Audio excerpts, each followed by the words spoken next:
lo decía antes del corte, el presidente iniciativas de reformas al Congreso de la Unión. Para discutir lo que traen estas reformas, pues necesitamos hacerlo con alguien que ya las haya consultado, y por eso agradezco mucho al diputado Hamlet Almaguer que esté aquí. Y para discutir a través del análisis sobre quien ya leyó estas iniciativas, pues necesitamos un analista político, y por eso agradezco mucho a Jorge Gómez Naredo que también nos acompañe. Bienvenidos los dos. Y pues, ¿con cuál de las 20? Hablábamos de que 10, tal vez 15 serían las iniciativas de reforma que presentó el presidente. Fueron 20, y entre ellas me parece que la más polémica tiene que ver cuando dijo que adiós a todos los órganos autónomos. A todos, Hamlet. Buenas noches, Juan. Buenas noches también a mi paisano Jorge. Bueno, las iniciativas nos fueron entregadas hace un par de horas por la Secretaría de Gobernación. Acudió a la Cámara de Diputados. Pero ya las ojeaste. Eres muy generoso en decir que ya las estudié. Las ojeaste, ¿no? Sí, hemos revisado hasta este momento un par. Nos vamos a desvelar revisándolas. Pero sobre los órganos autónomos, te puedo decir que de la lectura somera del articulado, no veo afectación al Banco Central, no veo afectación a la Comisión Nacional de Derechos Humanos, no veo afectación al INEGI. Los órganos a los que se refiere están relacionados con la materia energética, y ahí coinciden con las otras iniciativas del presidente de la República. Y se trata, por ejemplo, la Comisión Federal de Competencia Económica, el IFT, el INAI, las entidades reguladoras en materia de energía, que son la Comisión Nacional de Hidrocarburos, la Comisión Reguladora de Energía, y pues se emiten algunas disposiciones sobre su patrimonio. Sobre cómo no están funcionando estas instituciones, estos órganos autónomos.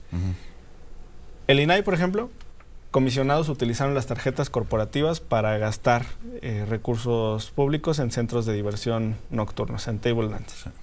En el INE, que va a evolucionar a INEC, los consejeros acaban de autorizar un bono de prácticamente $500,000 porque en este año electoral pues van a tener una carga importante de trabajo.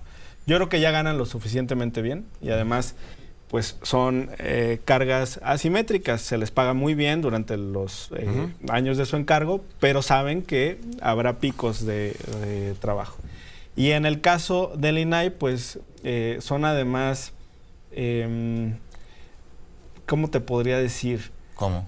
Se molestan, son insensibles respecto de la revisión de los órganos y de supervisión, porque ellos tienen una Contraloría interna. En este momento, la Contralora Patricia Sam está desarrollando una serie de investigaciones y de auditorías, y las comisionadas y comisionados han respondido a través de denuncias y quejas ante órganos de fiscalización e incluso de la Fiscalía General de la República. No les gusta a los órganos autónomos que revisen cómo están gastando sus recursos.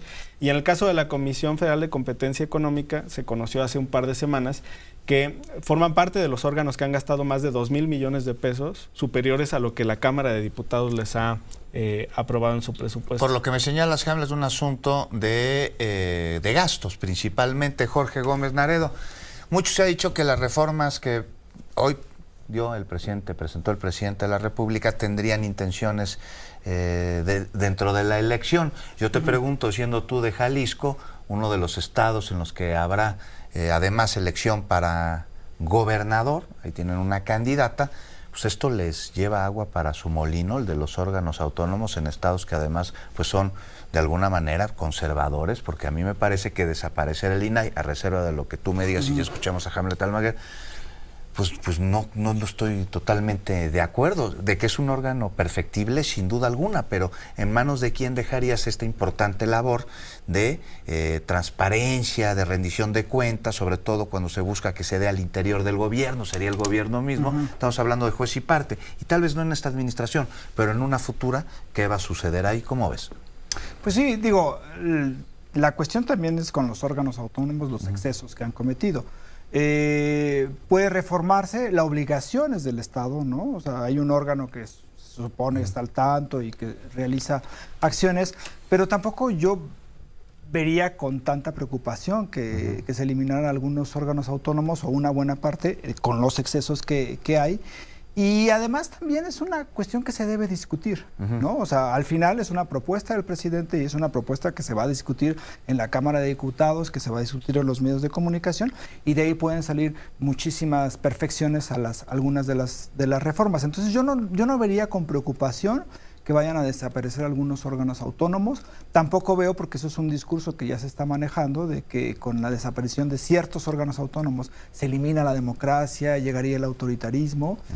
Tampoco creo que vaya por esa vía, sino que creo que ya es una cuestión que tiene que ver con una profundización del proyecto de nación que encabeza el presidente y que me parece que es el que va a continuar con Morena o con el que reivindica Claudia Sheinbaum, ¿no? Entonces no veo que esto vaya a demeritar ni la democracia en México como se está manejando, ni que se vayan a debilitar los contrapesos, porque también tenemos claro que pues las anteriores administraciones dejaron esos espacios, ¿no? Para ellos también, ya sea gobernar vía esos espacios o impedir que gobernara una administración que no fuera la que ellos deseaban. Entonces me parece que es una discusión, y además los órganos autónomos también deben de ser una discusión en cuanto a su existencia, a si sirven o no sirven, y así el gasto que se realiza en esos órganos autónomos es el adecuado o debe de disminuir.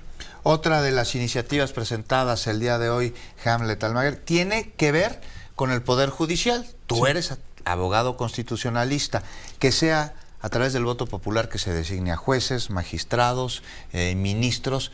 Explícanos, ¿ya le pudiste dar una leída? O sea, ¿habría una terna de personas que cumplieran con los mínimos requisitos para llevar a cabo esta función? Me comprometo a tener el análisis mañana muy temprano, Juan. La que revisé fue esta de los órganos autónomos, porque además me habías hecho la pregunta hoy por la tarde.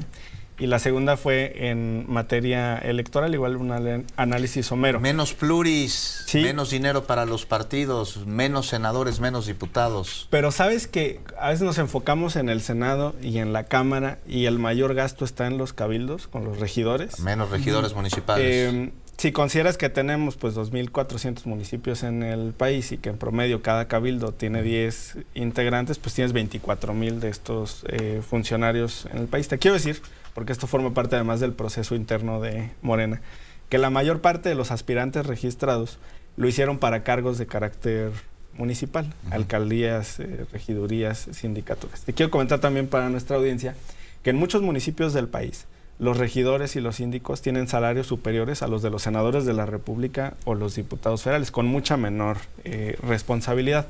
Hay cabildos enormes, por ejemplo, el de Monterrey es de más de 30 integrantes, o en nuestro estado, Jorge, lo sabes bien, el cabildo de Guadalajara o de Zapopan tiene más de 20 integrantes con salarios muy similares a los que se perciben en la Cámara Federal. Entonces aquí también se requiere un ajuste y eso va a generar un ahorro importante para la democracia. La reducción del financiamiento a los partidos políticos. Este año electoral el presupuesto federal está cercano a los 10,000 millones de pesos entre todos los partidos, y a eso le tienes que agregar los presupuestos que cada entidad federativa a través de su Congreso les autoriza, que serían otros 7,000 millones de pesos. Entonces es un sistema muy costoso, 17,000 millones, que es similar al de una entidad federativa pequeña como Tlaxcala o como Colima, por ejemplo.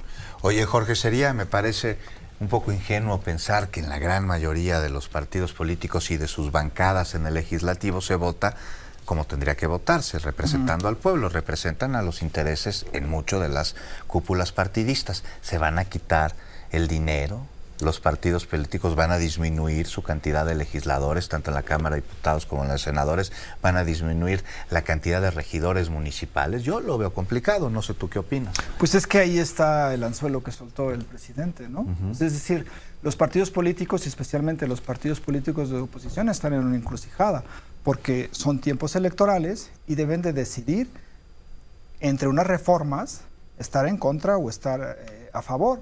Y entonces eso implica, hay un impacto electoral, por supuesto, en los partidos políticos, pero también hay un impacto electoral en la cuestión de, con estas reformas, qué país se está construyendo o qué cuestión constitucional, ¿no? Este enramado constitucional que se va a dejar el presidente o que va a ser aprobado posteriormente a la elección del 2024. Entonces, me parece que está en una encrucijada. Yo pienso, como fue la postura en el anterior proceso donde se rechazaron la reforma electoral y la reforma al Poder Judicial, que la oposición va a estar completamente en contra, ¿no? Ahora, también habría que ver, y eso también es importante, discutir acerca de cuántos diputados, cuántos senadores debe haber, cuántos regidores, si los partidos políticos deben de continuar recibiendo los recursos que ahora reciben o si se deben de reducir. Entonces, me parece que hay una discusión que se va a plantear que coincide con la cuestión electoral y que yo creo que quien va a ganar en esto pues va a ser la gente, ¿no? El pueblo, porque al final,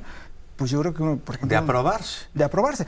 O de aprobarse o de rechazarse, porque también van a quedar exhibidos, ¿no? Los partidos que rechacen las iniciativas. En 30 segundos, Hamlet, porque nos cae el corte. Las pensiones, ¿quién podría votar en contra de ellas? El PAN. Ya me dijeron diputados del PAN que las van a analizar y que hay que ver los cómo. Entre ellos Damián Cepeda me dijo, hay que ver cómo, no. Sí. Bueno, Damián a veces se queda ahí en solitario dentro de la bancada del PAN. Un voto no hace la diferencia. A ver qué dice Jorge Romero y los demás. Adelantas que el PAN va a votar en contra de las pensiones. ¿Tú, Jorge? El PAN y el PRI, yo creo que ahí va a ser una cuestión de si se va a dividir o no se va a dividir. Movimiento Ciudadano, a través de su dirigente, hace unos minutos acaba de dar a conocer que que no hay, que son electoreras. ¿Tú qué opinas? Pues yo creo que ya ellos, ¿no? ¿Ya se quedarán ahí? Ya. Tú Sí. que los conoces de cerquita. Pues en Jalisco dicen otra cosa, ¿no? ¿Qué Están dicen? del lado de los trabajadores. Pero en Jalisco andan peleados como que los de Movimiento Sí. Ciudadano entre sí, ¿no? Es que están huérfanos en la boleta presidencial, no tienen candidato a la presidencia. ¿Cómo no? Trae el Jorge 3%. Álvarez Maínez Sí, es trae el el candidato. 3%, según la encuesta que publica hoy una casa nacional. Bueno, Hamlet, muchísimas gracias por habernos acompañado. Buenas noches. Jorge Gómez Jorge. Naredo, espero verte pronto Gracias. por aquí. Sí, Nomás claro. estés aquí en México porque tú vives en Jalisco. Y usted lo veo en unos instantes. Nos vamos.